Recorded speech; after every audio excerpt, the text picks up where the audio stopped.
Hi everyone, welcome back to First Principles. Today we've got Shantanu with us and he's going to be speaking about service delivery. Hi Shantanu. Hey Sagar, thanks for having me. Hi everyone.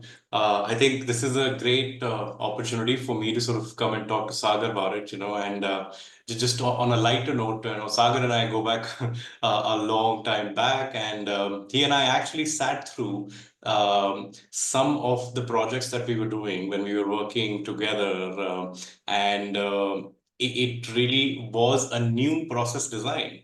Really, Hmm. it was a new process that we started. We had a lot of hiccups. We had a lot of things that we sort of worked with. So it's fitting that Sagar and I sort of connect after such a long time, and we start to dwell over the project where he and I started to sort of get introduced. Yeah. So Yeah, thank you for yeah. listening, Sure Sagar. thing. Basically, we are leaving off, like starting off where we left off. Okay. So there are a lot of terms that are sort of floating in this particular sector. So one is service design, service delivery, process design. How do you approach all of these subjects? And do you think there is any difference of like any repute, or they're just, synonyms?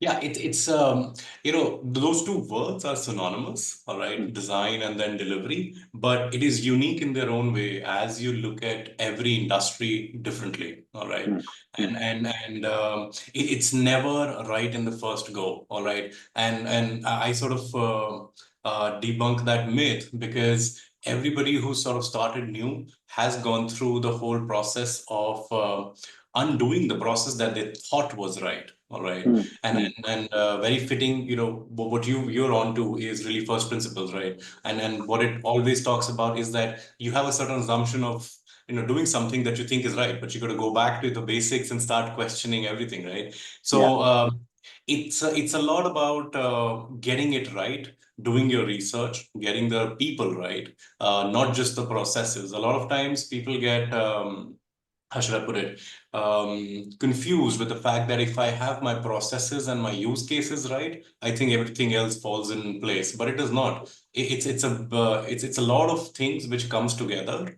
mm, and sort of makes it happen, right? And it's about showing up every day, looking at every nook and cranny of the processes that you've spent, not just from a people point of view, but from a process standpoint, from a tech point of view, depending on what industry you're in, and then tweaking those on a regular basis and seeing how those measure against what we actually started off doing and what those principles are that you're chasing in the long run, right? yeah. And then really thinking whether it's going to give you the sort of the return on investment or not. So very unique is what I will say of both of these topics. Yeah. So, I mean, for you, the definition of service, I'm assuming, is going to be very wide, right? So, everything from the hospitality sector to a Right. fast food joint to contact centers. I mean, that's a big, Mhm. big area of service. And I Yeah. guess there are embedded services other places as well. Am I Mhm. missing anything? Do you think this is the major? Maybe airlines. That's another sort of service sector. Would you missing anything here? Well, services in every industry. Some Right. of the stuff that you're talking about are the prominent ones, where it is much more visible Right. and which is out there because it's an expectation from the design of that industry. From for example, like you said, airline, it's very on the face. So the probability of you going wrong or being successful and having a story to tell about the fact that you did really well is out there. So those are the two risks. But even if you look at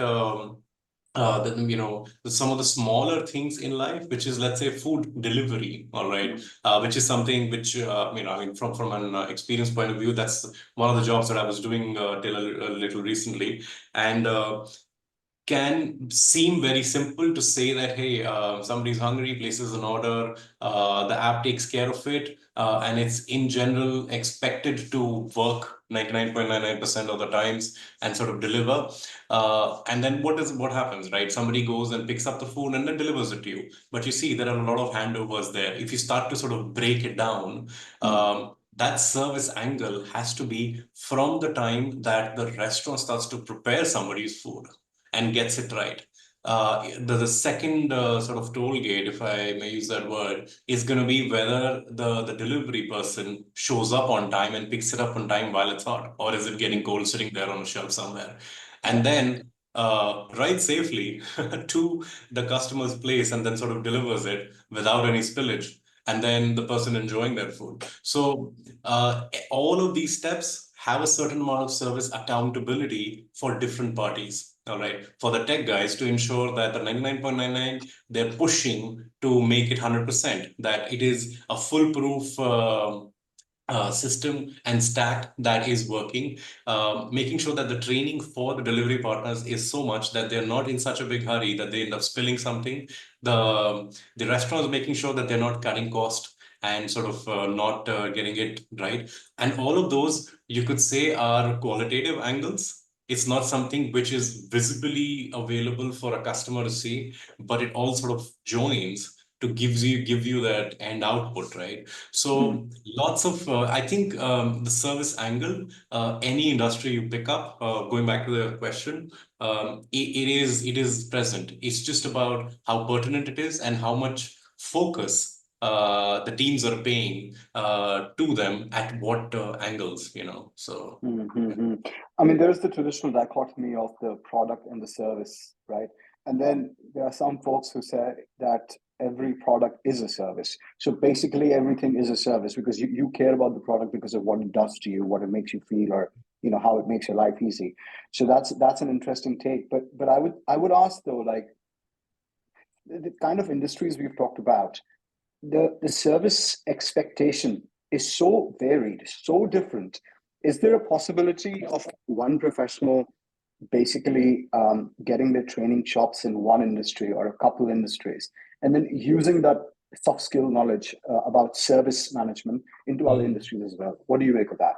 yeah, that's a great question, right? And that's where it's something that I wanted to touch upon. I'm glad you asked early in the discussion because that comes out to the ethos, the servicing ethos, Hmm. which does not change through the industry. Some of the Okay. variables which impact those ethos will obviously be unique to every industry. But yes, the simple answer being that a person can have those right ethos and can pick it up from one industry and start to apply in the others. But you see, it'll be the backbone of what that person is delivering. The Hmm. variables will come and sort of put the puzzle together to make sure that the finer points are tweaked to that industry. And to give you an example, right? I mean, just my example. I started off with hospitality management back in the day when I got Oh. out of college, right? So Hmm. I did hospital. I worked for hotels for a little while, and well, when I started to join my second company, which was American Express, right? Um, One of the factors when I sort of appeared for the interview, and I spent 16 years with that company, but one of the factors was that, hey, this person comes from the service industry. Hmm. Because at that point of time, back in the day, which was what, 2005, the piece that the team was looking for at that point of time was really service intent. Hmm. Hmm. Hmm. So Hmm. that actually got me a job in a totally different industry, which I had no clue about. All right. Yeah. Obviously, I Yeah. joined, the customer servicing side of things, and broadly put collections, you could say, or risk management, whatever you want to say. But this is essentially, the ethos being that you're sitting down and having a conversation with a customer, with a card member, and resolving whatever issues they have, really. Right. So transferable skills being sort of the backbone, and then applying the finer points, which was delivered through training, all Right. right, to put the piece together. And then from there on, when I moved to my third company, which was a food delivery company called Swiggy in India. Um, I again carried a lot of those ethos together, and you see the difference there was that when I started with American Express, it's a 160 plus year old company. So obviously where they are from a benchmark perspective is very different from a new company, a 10-year-old or a 7-year-old company. So the journeys Yeah. are very different. And and even when you're hiring people, one of the things that you look for is what are those transferable skill sets from a servicing standpoint that you can come back and sort of start to create the backbone. And that's one of the things that I was doing when I joined Swiggy too, was to apply some of those principles, but obviously fine tune Hmm. to the requirement in that industry. So it Okay. matches beautifully, but it's just about being conscious Like I said earlier, it's about showing up every day. It's about making sure that you're tweaking and questioning every little step, which makes the magic happen, really. Yeah, yeah. I mean, I just wanted to check with you. I want to use your example to illustrate the difference between your experience in these three sectors. So first would be the hotel you worked in, and then the financial services company, Amex, American Express, and then Swiggy. As a service professional at various degrees of seniority, what are the differences in these three particular industries, according to you? Yeah, yeah. It's again a good question because all of these three steps were at very different junctures of my own sort of growth when it came Mm, to how I was doing things, right? I started as somebody on the phones back in Amex, but before that, I was actually working for hotels, and I was on the food and beverage side, which means again servicing straight up on your face, right? Uh, that's where the innate craving, so to say, of making a difference to somebody. All right, started at least for me personally, but it was very unique to say that hey, your spectrum is very specific to that end last mile, so to say, delivery of that particular process. All right. mm, From there on, when I moved to Amex, obviously the industry changed. I had to go through a good amount of the tweaking that I talked about earlier and sort of get the puzzle right. But ethos being the same, but on a different medium. Instead of interpersonal, I went on to being virtual on the phone. Right. mm, mm, And then as a sort of I changed roles to become somebody who would be leading people and would be helping people do the same job that I was doing a little while back. The responsibilities changed big time, and it was not just enough for me being an expert in doing that very well, but also imparting that and mm, multiplying that effort and giving that opportunity for others to do it also. And that's where I struggled initially, mm. where how do you do that? Just because you know it doesn't mean that somebody else can do it. How do you make sure that they understand it? So that Yeah. imparting sort of changes as you sort of change roles and get into a place where you're making a difference for people. Mm, Also, what happens is that questioning what processes are working versus not starts to change, and that becomes another expectation as you get into leadership roles, right? To say that, hey, is it best for the people? Is it easy? Is it customer backward? Is it employee backward or not? Is it a technology backward or not? And then questioning a lot of those things, putting it back on the table and making sure that you take the initiative if nobody else does. Well, in general, everybody will, but you got to have the drive to put it on the table and start to say that, hey, this works, this does not work. Here is the logic mm, why. Here's what mm, we can do. And then end up prioritizing. That's when you come into that funnel of prioritization, right? Because everything else, any changes that you want to make comes down to the money, right? okay. So you'll get 10 ideas on the table, but only 4 or 3 will get prioritized. And that is when, in a leadership role, your sales pitches and the expertise that you might have or you honed over time sort of comes to say that, hey, upstream, you're Yeah. able to sort of sell some of those ideas to say, this is going to give me so much more impact in the service delivery Right. because of these reasons. All right. Right. Okay. Now that was Amex, and then when I moved roles, and that was an operations role very clearly, which is obviously working with people and Mm, making a difference every day. But when I moved to Swiggy, which was my last company, it was not directly managing operations, but looking at the training, the quality, some of the escalation teams that we had, some of the CXO escalations that we used to get, transformation when it comes to new technology, considering we were already in the wave of AI coming into the picture, and mm, then a lot of companies thinking about where do you draw a line? How do you cut costs but keep the same amount of service delivery and the metrics meeting or actually beating them, from mm. where they were. There was a little bit of blinding, but I'll hold that thought for later. If you want to dwell over that. But to finish off this particular question, it was a very different thought process that I need to have. I needed to go back and research Okay. to to find out that what are some of the technologies that we can get from an AI point of view? What are some of the specifics drilling down to the grassroots level to say that where are the training is going wrong, what is working well, and then pick up some of the best practices from Amex and see if you can sort of apply those ethos to make a difference. Because you see, one of the things that I always mention is that cost comes into one of the deterrents for any cost center sort of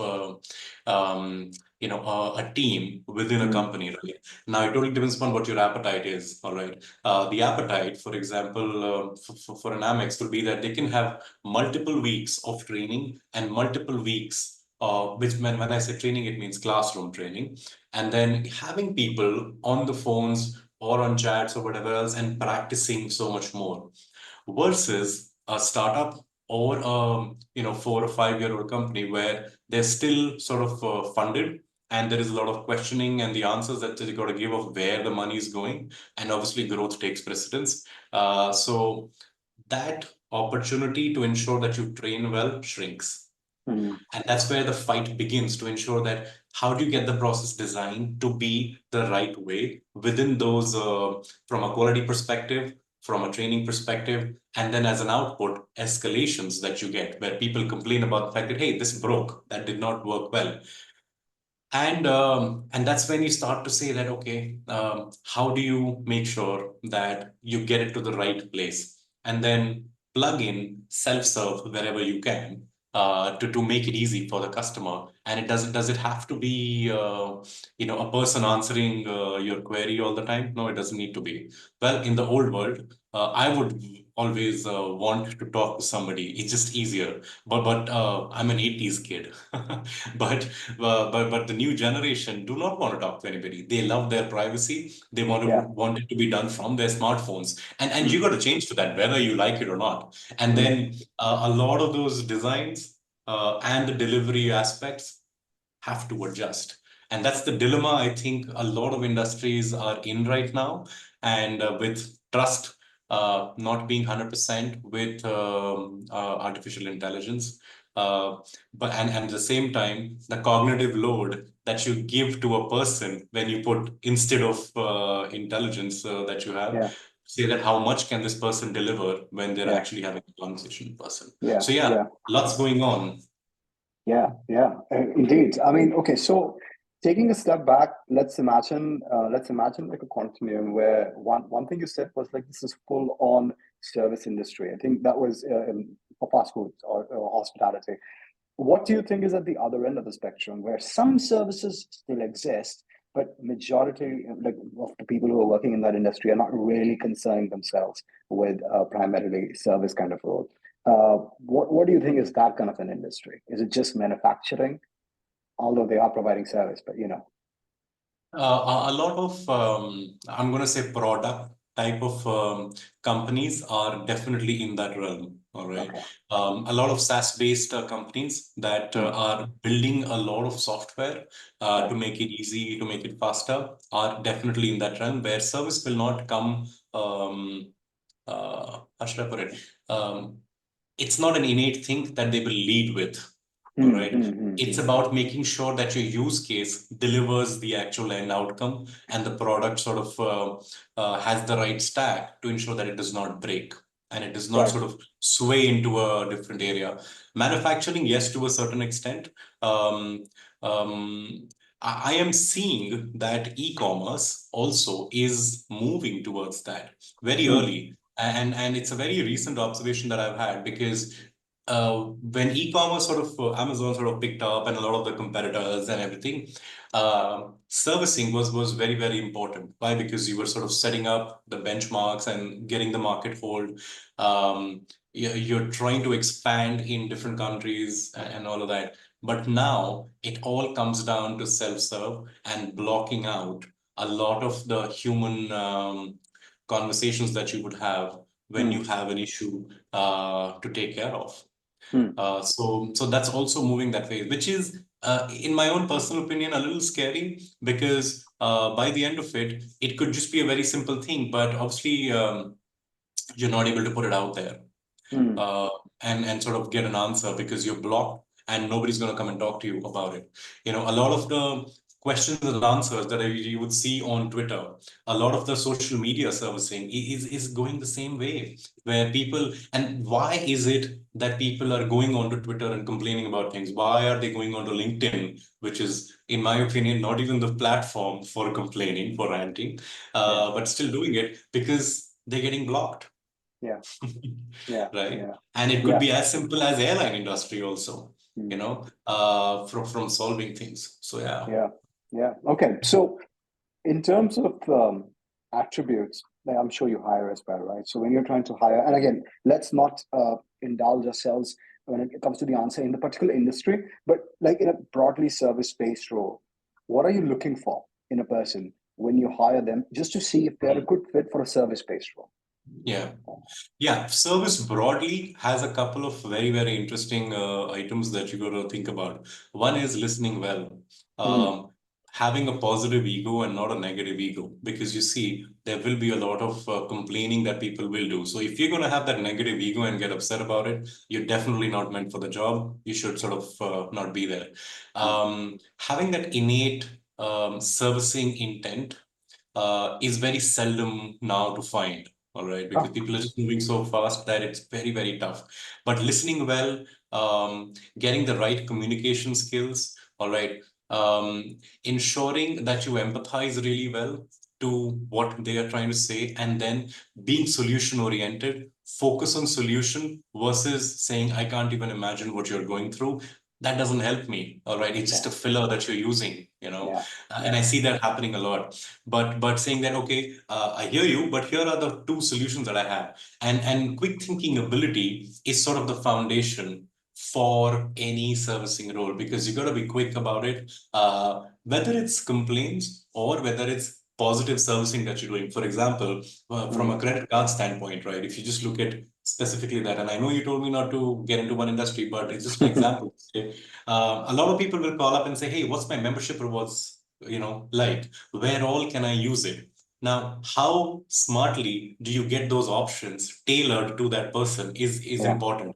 And yeah, that can only happen if you are listening well, if you've asked the right questions as to what are you thinking about, where do you want to use your points, all yeah, right? And then tailoring those solutions and throwing it back is sort of very qualitative, but a very important ethos to have. And I have seen a lot of people fail by because these are qualitative aspects. You got to take a punt certain times, and a lot of people have taken those punts and they've not gone well. But hey, that's okay. mm. Gut feel, I know, does not have any Metric. place. Yeah. Mm, mm, These days, but some of these items still rest yeah, on the virtues that people have. And yeah, I was talking to somebody the other day who's with the armed forces, and they are doing psychological tests on leadership. All mm, right, mm, and they are one of the toughest rounds of interviews that you have to go through, because they you go through how your group dynamics are. Then you'll yeah, go through a psychometric test of situations of how you deliver, yeah, pressure, because yeah, pressure is another one that you got to deal with. And right, then by the end of it, just in a one-on-one conversation of how do you do interpersonal skills.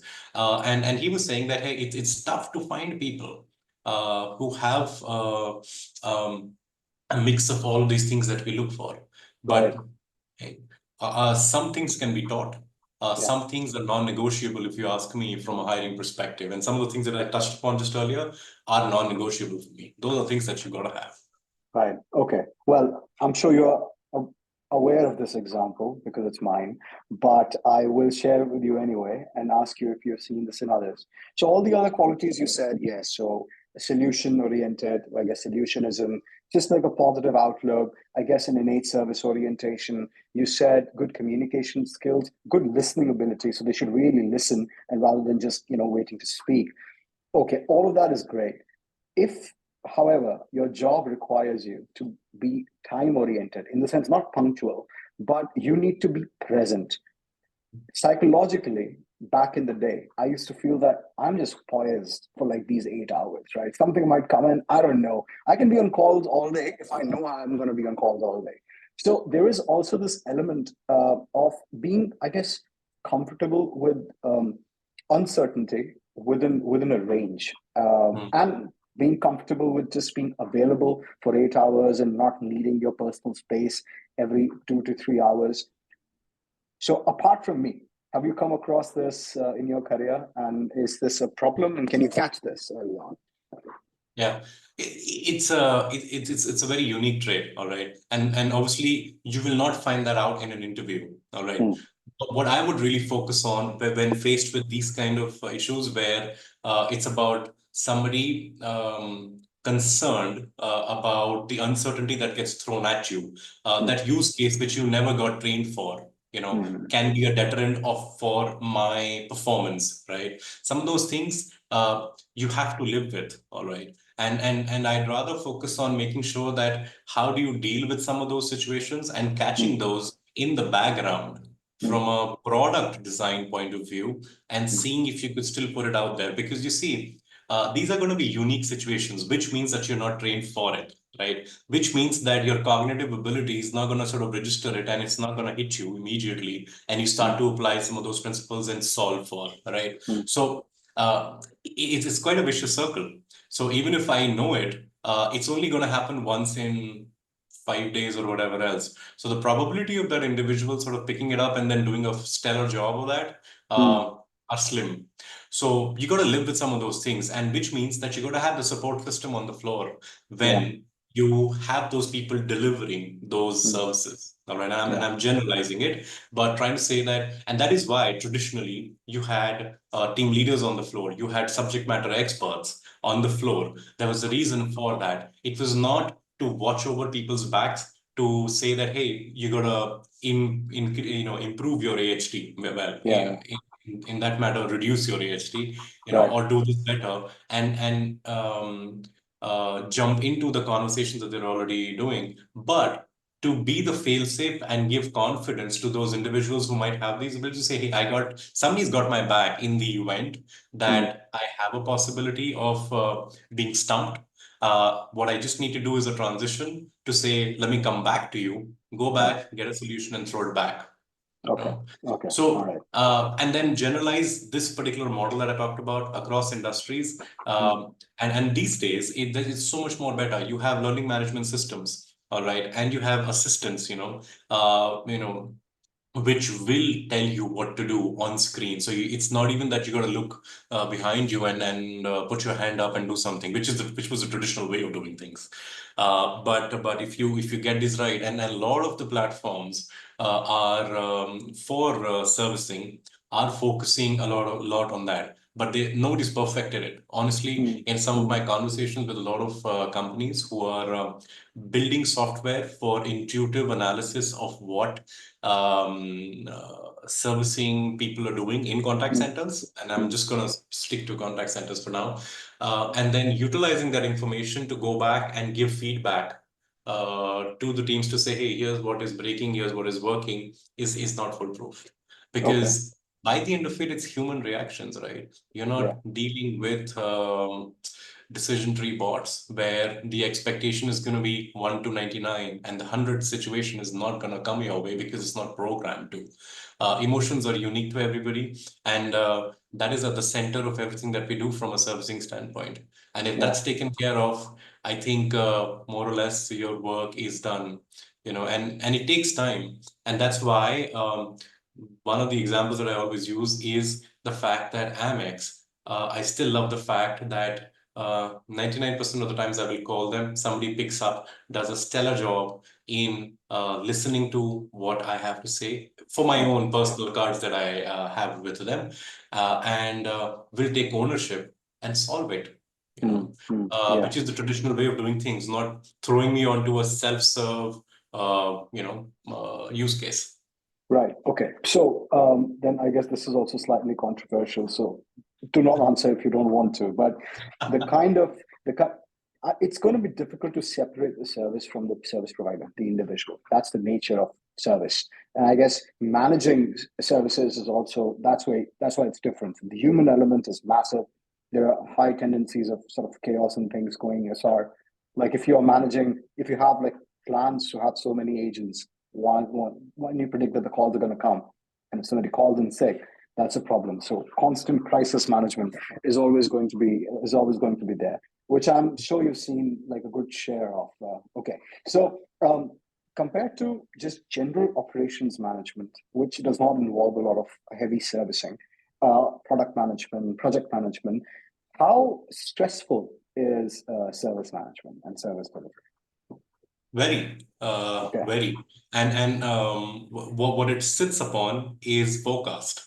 If you're perfecting your forecast to be Mm, as accurate, excuse me, I think you're getting better. And one of the things that I mentioned when we started talking is showing up every day, mm, tinkering with your processes every day. mm, Forecast is one of the big deals that you have. If you get your forecast right, a lot of times people say, "Oh, the forecast didn't tell me that we're gonna get so many calls." mm.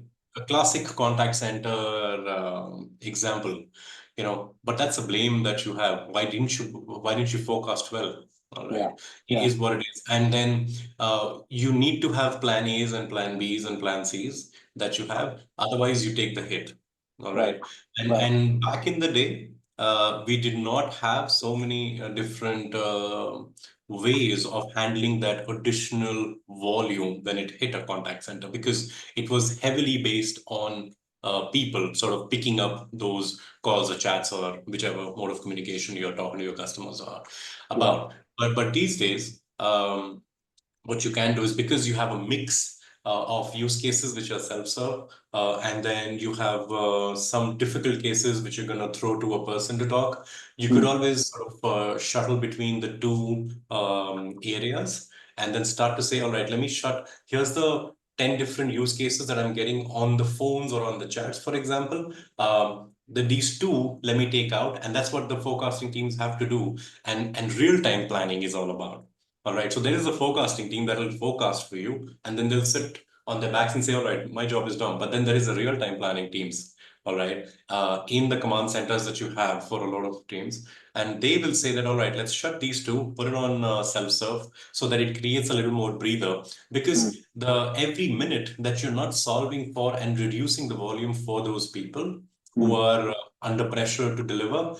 your service quality is deteriorating. Yeah, yeah, yeah. All right. True that. So Okay. so it's going to hit you Mm, because it's an anomaly. mm. But where do you take a hit? You take a blow on your face, Right. uh, or just on your shoulder, on your back. Where? So you those are some of the things which are truths that you deal with when it comes to delivery and the pressures that it creates. Yeah, yeah. I mean, I can imagine. It was pretty heavy, and it's just a very chaotic atmosphere. Yeah. Mostly about because people from all over the world are calling for the issues, and it's dynamic as well. So I can totally imagine that you need to be able to you love that chaos, and that's the reason why you could Yeah. perform well over there. Okay. Um, I want to ask you about certain mediums of service, and I just want to take your. I'll put in a statement and let me know if you agree or disagree, right? And very broadly. So there is in person, face to face, right? Then there is video, there is telephone. We get chat, DMs, whatever, emails, letters, right? You can service through all these means. Letters, I mean, I guess some people do, but mostly it's the other electronic means. However, you lose personal touch. You lose all of those things. So is it true to say that every time you're deciding to basically create the distance between the service provider and the service, there is a high risk of the service delivery always going down, the quality always going down? What do you think? Not always. All right. Not It's not always. black and white at all because it all depends upon what does that use case entail. All right. So Right. one thing we can say, and let's just anchor to one example to say that it's an e-commerce company, and the kind of question that you get is about pricing, which are sort of a happy conversation, so to say. And then you have complaints that you get because of the Mm, fact that you got the wrong product or there is delay or there's a payment issue.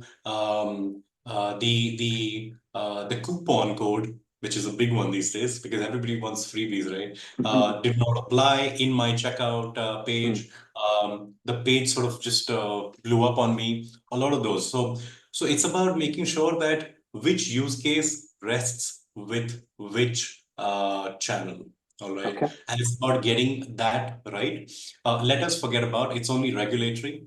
So nobody does letters anymore unless you have documents that you're using. But majority of that will come onto self-serve, and Mm. then you toggle between your chat, email, and your phones.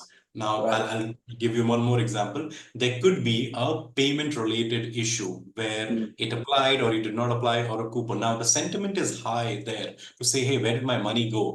Mm. So, but from a solution perspective, even if Sagar calls me, I'm not going to be able to give you the answer immediately, because you know Yeah. what? It could be a bug that the product team needs to look at and then come Right. back. So they might need a lead time of at least 24 hours or so, or Right. they've already picked it up in the background, all right, Mm. and they're scrubbing the data to see what went wrong, and you will Right. eventually get the money back.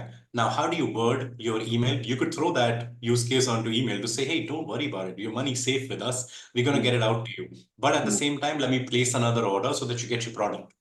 Right. So you sort of look at it and then you deflect to say, let me give you a solution and this will come back to you in 24 hours. That's just Okay. one way to look at it.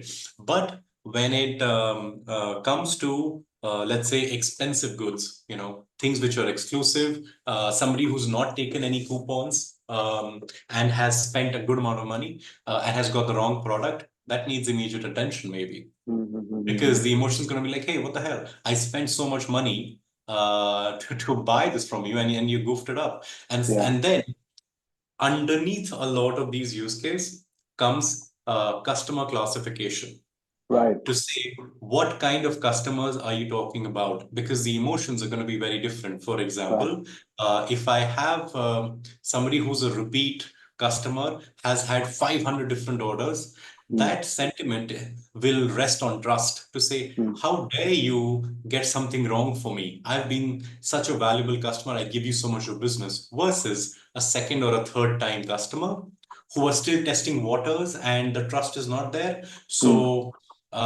will not be as emotional about, and the expectations will be very different. Right. I know Right. I'm complicating a lot of this stuff because it is, all right, and it's about making sure that you get the right tweaks and put some of these use cases Mm. specifically Mm. in which area. So when you were describing the qualities one should have, ideally, if you want to be Mm. in the service business, you said positive ego. You did not say no ego or less ego. Now, what do you Right. mean by that? I want to just double click on that. Yeah, I'm glad you got that. All right, a lot of people don't. So Right. the way I distinguish, and this is just my personal opinion, it's not something that I've read anywhere, but Right. negative ego is about being offended Right. and your actual ego that we in general talk about, sort of Right. taking, becoming the facade, and you not meaning it, but you're still making a faux pas of the situation and then sort of derailing the conversation. The Mm. positive ego is about the fact that, hey, this is not personal to me. You need a certain amount of input to yourself also to Right. stand ground and face that.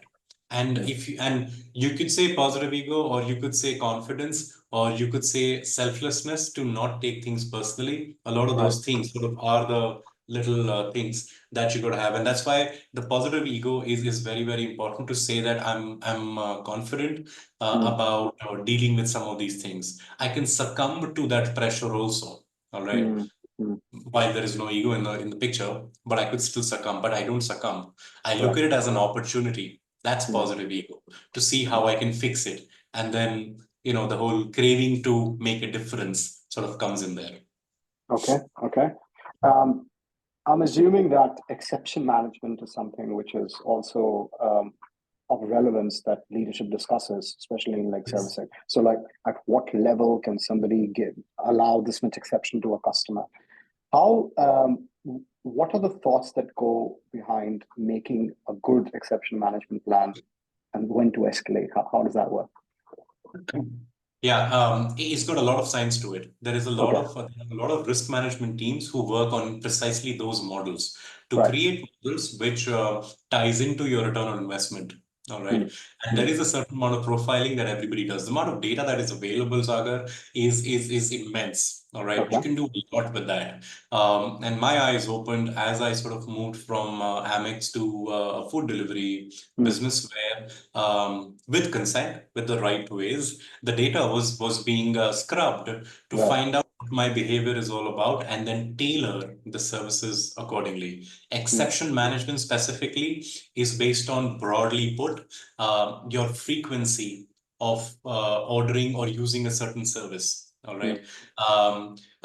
Your in certain financial transactions, your credit bureau, all right, because which is non-negotiable. All right, you got Mm. to write on that when it comes to financial services. Yeah. Then it is about how many times have you asked me for an exception? All right, and back in the day when you asked me for that particular exception, was it a true claim or a wrong claim, or was there some amount of suspiciousness of me trying to fleece the system and Yeah. get a freebie? All right, Yeah. and that happens a lot. When it comes to, because there are a lot of unknowns. For example, in food delivery, a lot of times food's delivered, but then you will get a case to say that, hey, the package was broken, the Coke spilled in the bag, in the paper Mm. bag, and now Mm. everything's spoiled. All Mm. right. I could just do that too if I have no work, right? And you will not believe there are rackets being done Yeah. to sort of defraud a lot of companies. And this is not just a India syndrome. This is across. The intensities might be very different where people Right. will do that. All right. And that is why there are checkpoints that companies will build to say that before the delivery happens, the delivery partner will take a picture of where they have delivered, or Mm. for the package or whatever else. And then you sort of compare that with what comes through to you. Right. So the decision making becomes a little more better. And Mm. then if there is an anomaly in that, that goes against you as a person. So your Right. exception that you're asking for in a case in the future, I might Mm. not trust you. It's a lot about trust. Mm. So a lot of those things are there. Also, your average order value is another one. Whether Mm. it's a good idea for me to give you certain exceptions or not. Average order value being very simple to say that on an average, I order or I charge my card, for example, in the two industries that we touched upon, so much more. The probability of me getting it is higher. And then at the same time, drawing a line to say that only so many exceptions in a year, in 6 months, or whatever else. And then if I jump to the credit card industry, if you look at it from a Centurion perspective, there are no questions asked because I make the money, right? Okay. $700 membership Okay. fee, right? Why should I Right. be? And the fact is that those people don't have the time to complain. Right. So Right. you're hardly going to get any exceptions. So there was some Um, profiling done. I mean, because yeah, this is they're not likely. 100%. Okay. Got it. Right. Absolutely. And because you can't justify anything without profiling, it is Mm. not done on gut feel. Trust Mm. me, back in the day, when these risk models were not there and these risk scores were not there, yes, Mm. there was a certain amount of judgment that we would, all Mm. right, Mm. use when I was on the phones and I was taking decisions. And one of the feedbacks that I used to get from my team leader was that, hey, dude, you're giving too many exceptions. You got to sort of go easy. And then obviously you map each and every customer service agent's exception numbers. Mm. And then you go back to those situations. Two things happen. One, you coach and better that person. And the other Mm. is that you can find a flaw in the system, Mm. which is widespread. But if you're not finding that, how do you throw that upstream to fix the product, fix a tech stack that could be breaking or whatever else, so you take feedback. Yeah. Yeah. Okay. I mean, in your opinion, do you think that service process can it ever be like realistically called like it works like clockwork? There are no issues ever, or do you think there are always issues and it's always being improved a little bit? There will always be issues. You Okay. would have certain peaks, but where you will see and get confidence that, hey, it's working well now, but it's only a matter of time that you'll see another trough. All Mm. right. It could be a new issue.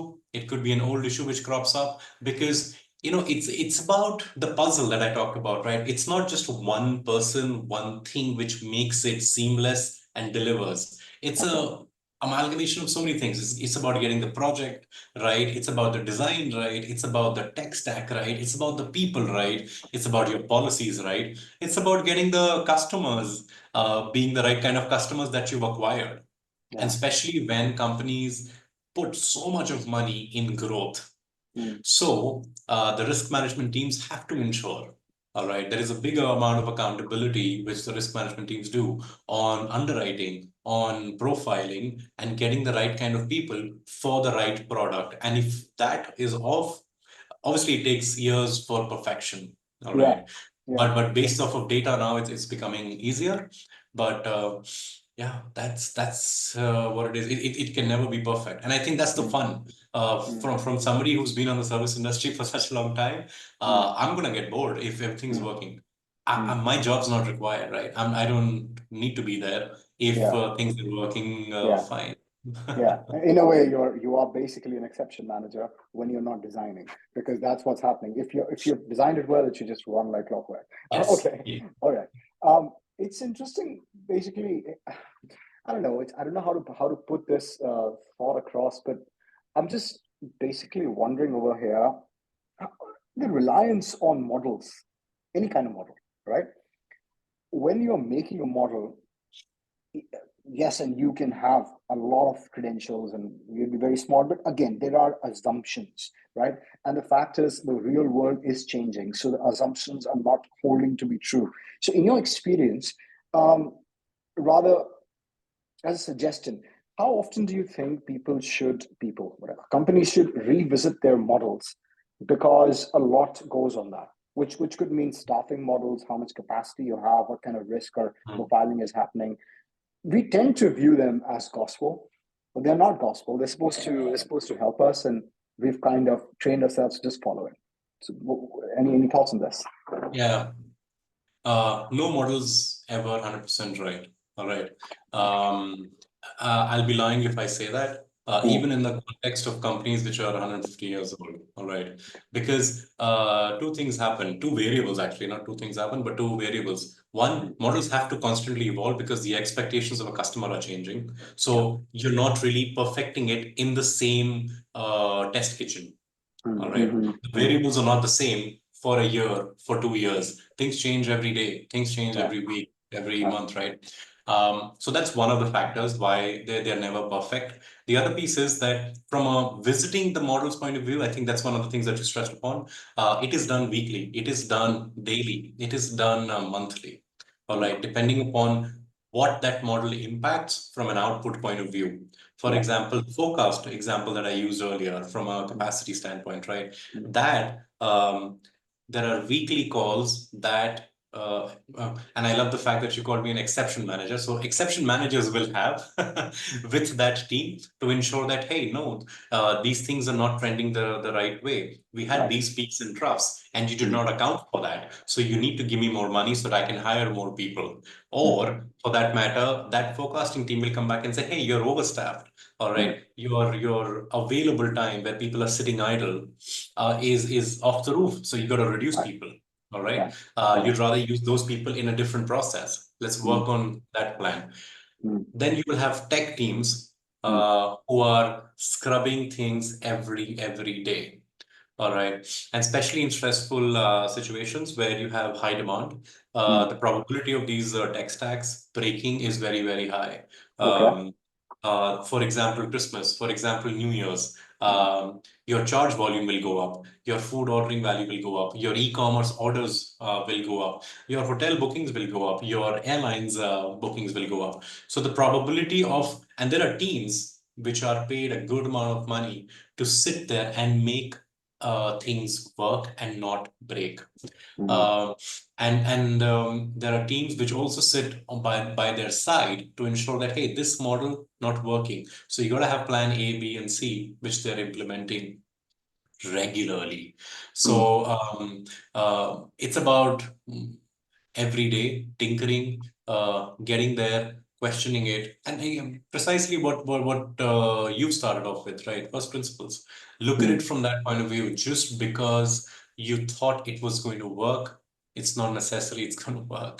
All right, Okay. things will break, things will need fixing. It's not just like, actually, let me give you the example, right?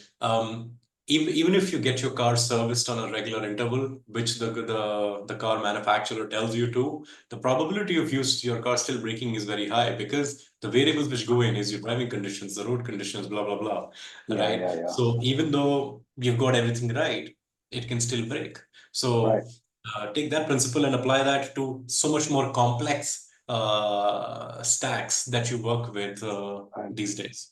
right. In this particular, this is difficult for me to say. Sometimes I'm calling it profession, sometimes I'm calling it trade, sometimes I'm calling it industry. Let's just call it trade. In this trade, now obviously, generally speaking, ethically speaking, integrity is a good thing. But how essential is integrity in the service sector? I'm assuming it's pretty Very, high. very. Why? Excuse me. It's a non-negotiable. It's a non-negotiable that you're gonna have because the risk that you run with, if you don't have integrity, is very high, and you just don't impact yourself. All right, it's not just restricted to yourself. Companies can lose licenses. There can be lawsuits. There could be audit issues. And it goes all the way up to upstream. And depending on the intensity of what you impacted because you did not have integrity, the brand gets impacted. So it is 100% there. Again, one of the things where you can't test somebody's integrity at the time of hiring or recruitment, Mm, is why a lot of companies have those forms that you will end up signing, right? yeah, NDAs and things like that, yeah, to ensure that there are some things which are non-negotiable, which can have bigger impacts, cannot. yeah, But you still have certain processes where the company might give you a mulligan to say that, all right, I get it, you made a mistake. Here's how we're going to treat this. Consider this a warning and just don't do it again. yeah. So you need to be human, but not be charitable when it comes to running a company. Okay. Is it your opinion that in a lot of, and again, I'm talking about very broadly, right? So in a lot of service sector places, which could mean smaller contact centers, fast food places, there is a lot of, and again, this might just be my judgment, but a lot of angst and probably anger towards the general public, the civies, the civilians. Have you experienced that, or is it just like a me phenomenon? Uh, it's it's there, but It's a not so subculture, much. right? Yeah, yeah. Some cultures, yes. And again, very subjective, I'm gonna say. But it's driven by your working conditions. Right. All right. By the end of it, all comes down to the working conditions that that particular ABC company is creating for them. Is it Right. conducive or not? Is it close to what I expect my pressures that I deal with every day? And how Right. does that get compensated? Not always it's about incentive and money. It's Right. about making sure that you have a conducive environment for them to sit down and work, right? Mm. It's, I mean, for example, the heat up north in India, at least, uh, if you're not taking care of your delivery partners who are on the road fighting it and all of that, hey, there's going to be angst for that. So, subjective, um, and based off of the working conditions that a company provides, and Mm. and and one of the big issues that I have with a lot of thought processes, excuse me, is the fact that this distinction of cost center versus profit centers when you look at businesses, all right, Mm. Mm. I think that has to go away, all right, and this anything to do with service. Give me 1 second.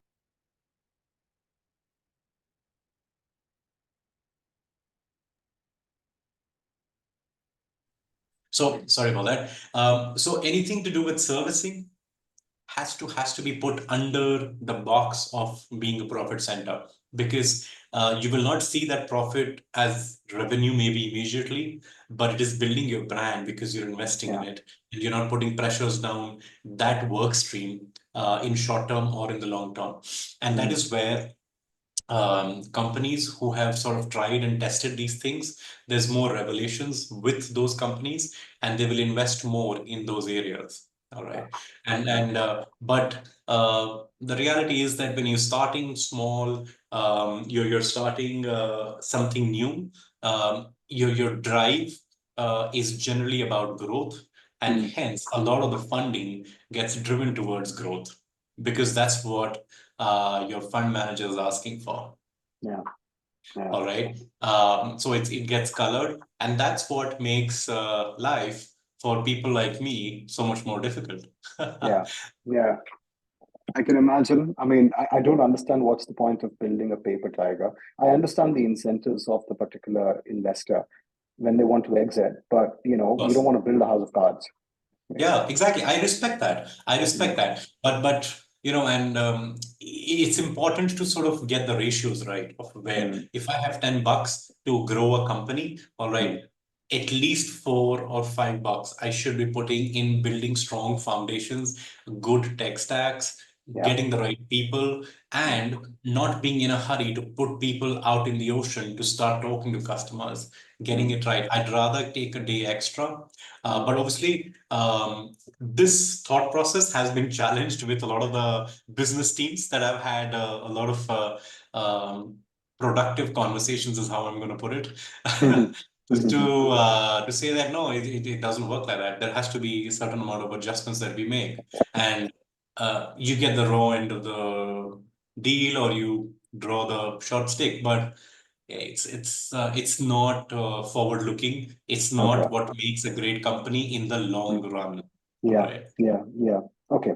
For like a minute, I want to rant about metrics and exams. Okay.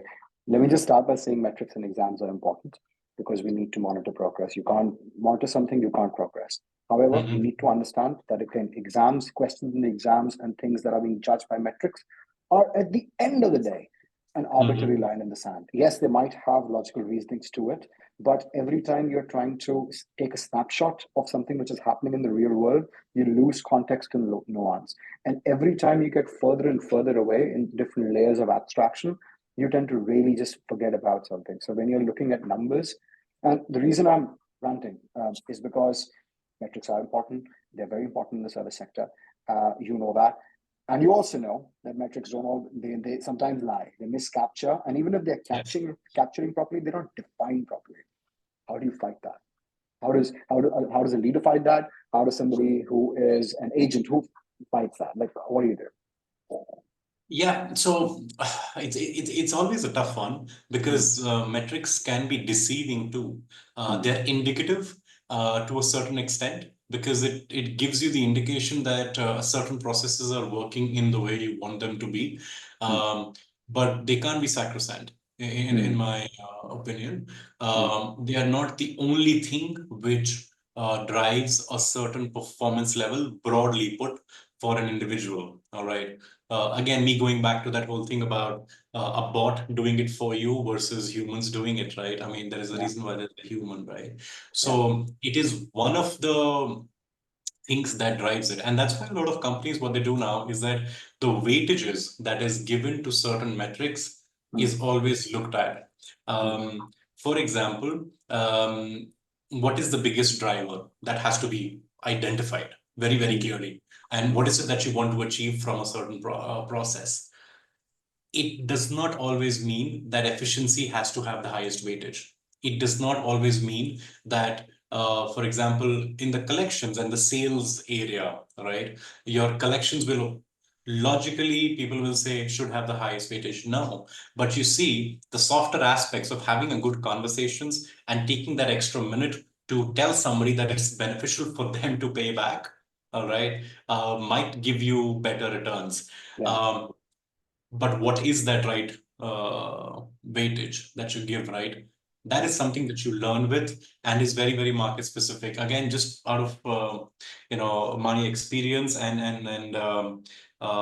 the opportunities that I was given while I was with Amex was I worked in different cultures. All right, I worked in different teams with the Australian, New Zealand teams, with the UK teams, with the US teams, and then with the India servicing teams also. And what that gave me was a stark difference in the expectation, because just that has a bearing into your metrics and where do you put your weightages. So, no, short answer being no, it's not the only thing that has to give it, but you have to look at the person's abilities when it comes to, how should I put it, just their demeanor, just Mm, their intent. All right, those are qualitative aspects, but it does go into the year-end appraisals that people go through, and that is why a lot of companies will have leadership or behavior ratings, and then they will have goal ratings. Goal mm, ratings being very quantitative and very metric driven, and then you have behavioral ratings, which tells you how your team leader or your leader, whoever it is, at whatever level you worked with, you've ideated. Are you ideating? Are you questioning things? Are you being trying new things with customers? Are customers happy with you? A lot of those mm, factors unique to whichever industry you talk about, and you put that together, and that gives you that one performance number for a person. I think in the current scheme of things, that's the right way to judge performance versus just metric. But I think you did touch upon everyday angst that can be created because of metrics, right? Uh, well, that's a truth that people have to deal with. All right, mm, it's a competitive world. If you don't want to do it, you'll step aside. Somebody else will jump in and yeah. do it, right? So, and it's not you, but it's just that those you can choose the industry which suits your own innate ability of what you Yeah. want to do. All right, Yeah. and that is why certain industries have higher attrition versus Right. certain not, Right. because the pressure could be too much, and majority of the people from that area, from that culture, are not able to adjust, so they sort of move out, and then give that the company, when they look at this particular phenomena, 6 months, and they'll say, Mm, all right, I'm going to change the profile because mm, this is not being successful for what I'm hiring. So mm, then the recruitment team and the HR team will go back and change the philosophy, because there's a lot of work that people like uh, me and across contact centers on the hiring side do to see what is the right profile for success, how many years of experience, what level of education, what kind of industry do you want to, what are the different industries, because industries are becoming really tight knit now, and it's mm, not always necessary that you will be able to hire from the same industry. mm, mm, And if you ask me, it's quite a stalemate, right? I mean, if you get the same kind of people, same thought process, all of that, mm, mm. I'd rather sort of mix it and do a 60-40, Yeah. so that Yeah. there's a certain amount of success Same. that I have. Yeah. But then you try new things, and you got to keep doing that. Mm, Not everybody agrees to that. And I've had a good amount of productive conversations around that. But yeah, that's what it is. okay. Well, we are approaching the last segment, so I'm going to start increasing the speed of my questions. Okay. So the first question is, again, service sector jobs are also seen as, I'm going to utter a statement in Hindi that one of my friends did. He said, "Jiska koi nahi hota, uska call center hota hai." Somebody who doesn't have any backup call center backs them up, right? So there are people who are restarting their lives. They're starting their lives. Sometimes they come here because that, I mean, they have a skill. They can easily sell their labor and raise capital to doing other projects.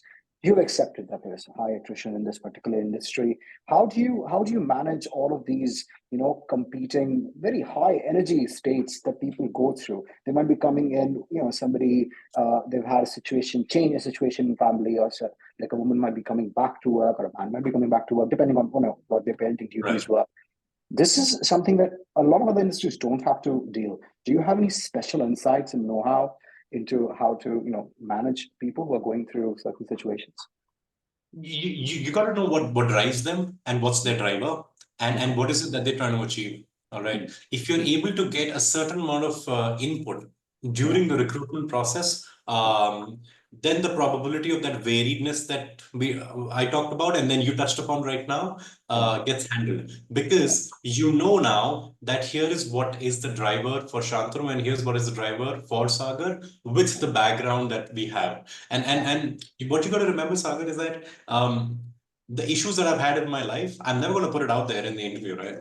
So it's always an afterthought or an Yeah. after effect of my Yeah. personality, which takes shape.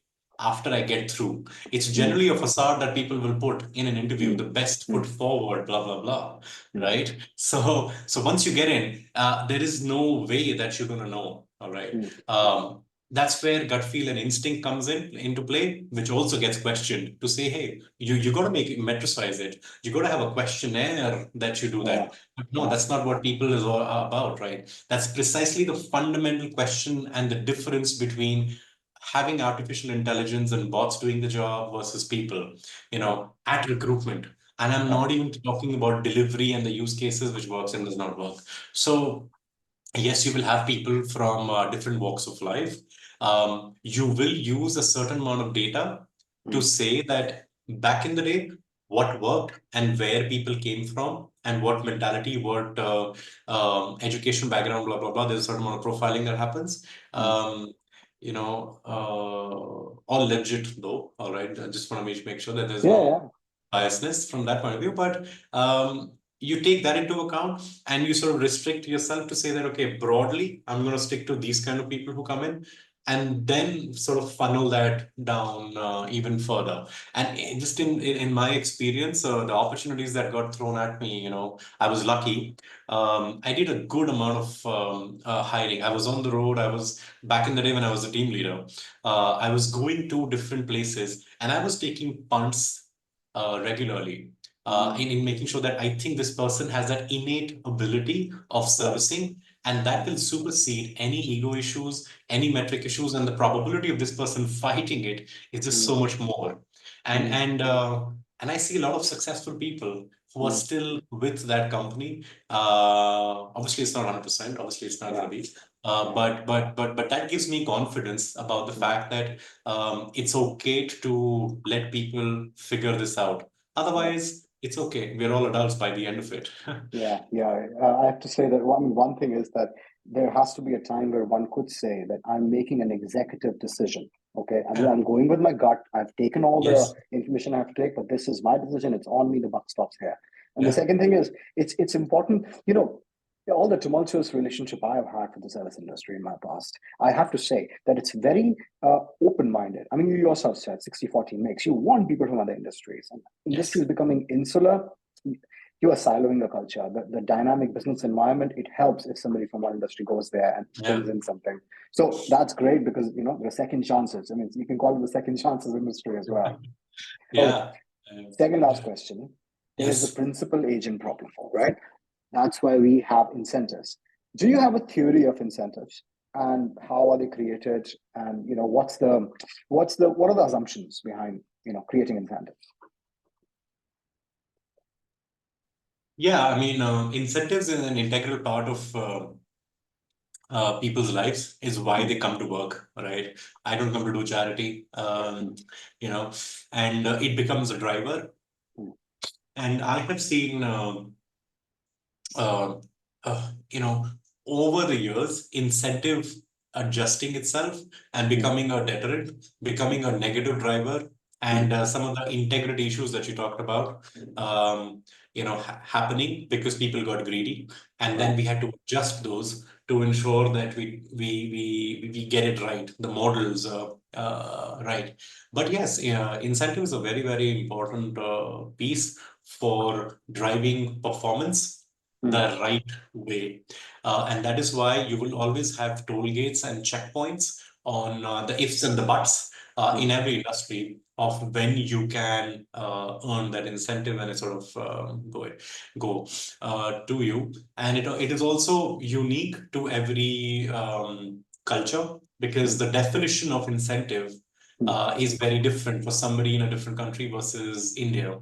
Yeah. And then, um, and then there is the whole cost of living angle to Mm, say that where do the salaries sit versus where do the incentives sit? If my cost of living, is up or down, so the fixed income might be mm, lower. Hence, the probability of a company giving more incentive is higher. But then yeah. they do run at the risk of the integrity issues, which they got to Right. have the right models to check, versus the other way around. At least some of the countries that I've worked with and those cultures, incentive is not such a big deal. It's Mm, it's it's a check to say that, all right, it's more individual to Mm. say that, hey, I earned some incentive. But my life revolves around the fixed income that is Right. already much higher than Mm. another culture. Okay. So a lot of those factors come into play when it comes to incentives, you know. Right. Okay. Okay. Perfect. Last question. This has Mm. been great. Now, Yeah. very broadly and briefly, if you were appointed to create the first contact center of a financial services company, 150 years old, what are you going to do? How will you direct the project? And then how will you lead the project once it's become operations? That's a pretty broad question, Sagar. Or to end with But something spicy. and then you started by saying that, okay, quickly, and then you show the typical problem of us doing things on an everyday basis. But it's about getting the output of what I want to achieve, right? What is Yeah. that contact center going to achieve? What do you want to be known for, right? Which is, so to say, the vision. A cliche term is going to be the vision, uh, and getting that right, and then going back and getting the right kind of people in there, getting investing enough in the backbone of that contact center, which means the technology, not leaving not saying that, hey, this is going to be a 5-year plan and we're going to invest in a certain amount of technology which makes the agent's life easier after 5 years. No, I think if you make the agent's life easier, so that I would want to invest heavily in the Right. tech stack and make sure that the compensation is right for the right kind of profile for success that we talked about. Combined, that's a solid combination to say that the right people come to the job and they have the right support systems and the foundation to deliver. um, Two things happen. One, the person enjoys what they're doing from an employee backwards point of view, and then from an employer's point of view, I can drive accountability really well because the employee does not have the excuse to say, "Hey, you did not give me X, Y, and Z tools, so I can't do my job." Mm. And then thirdly, from a customer standpoint, the probability of being in a sticky situation and getting substandard service is lower because these two things are pushing the service Mm. standards upstream. Not having incentives in that contact center is what I would go with. I've not Mm. experienced that, but I have a fair idea of how I would want to set up a contact center without incentives. Mm. Because it's about going back to the principle of innate craving to do something, right? Mm. Mm. That's what you built over the years, Mm. not investment on technology, which makes things easier for the employee. All right. Yeah. And that's Yeah. what you focus on and tie that to the vision. And I think Mm. we should be good. Getting a really good SaaS platform, Mm. getting a good CRM, getting a good learning management system, getting a good knowledge management system. Those are the fundamentals and the backbone of making sure that you get this right, and doing those investments early and selling that to whoever the investor is, Mm. to say that these are non-negotiables from a tools point of view, Yeah. versus saying over time we're going to do this, and then I will still give you a step up target of 85% CSAT or whatever else. No, Mm. Mm. why Mm. can't I start at 80% from get go if I Yeah. do the investments right now? So Yeah. your benchmark then becomes 85 to 90, all Yeah. right, versus a run rate of let's say 65 or 70 and going all the way. Mm. You can stay there then. The probability of you capturing the market just because of servicing standards is just so much Mm. more early in the day Yeah. versus proving a point. Yeah. Yeah. Well, that was quick. I mean, you did it. Yeah. All right. So, well, that brings us to the end of the podcast. Shantanu, do you have any parting thoughts? No, I'm going to say thank you for having me again. All right. This is one of the topics which is really, really passionate for me. I've lived my life based off of servicing principles. And I've been told that I end up setting too much context a lot of times, which I'm sure you have also seen today. But it's because you're passionate is why you do this. So thank you for having me. This is Oh, thank great. you. And like I sent, messaged you the other day when we started talking about this opportunities, that you're definitely onto something. Some of the topics that you're picking up, I think, are great. Thank you. So all the best. onwards and upwards for you and the podcast that you're doing, right? Thank you very much, Shantanu, and all the best to you too. Thank you, Yeah, everybody. thanks a See lot. you. You have a good day. Bye bye. Bye bye.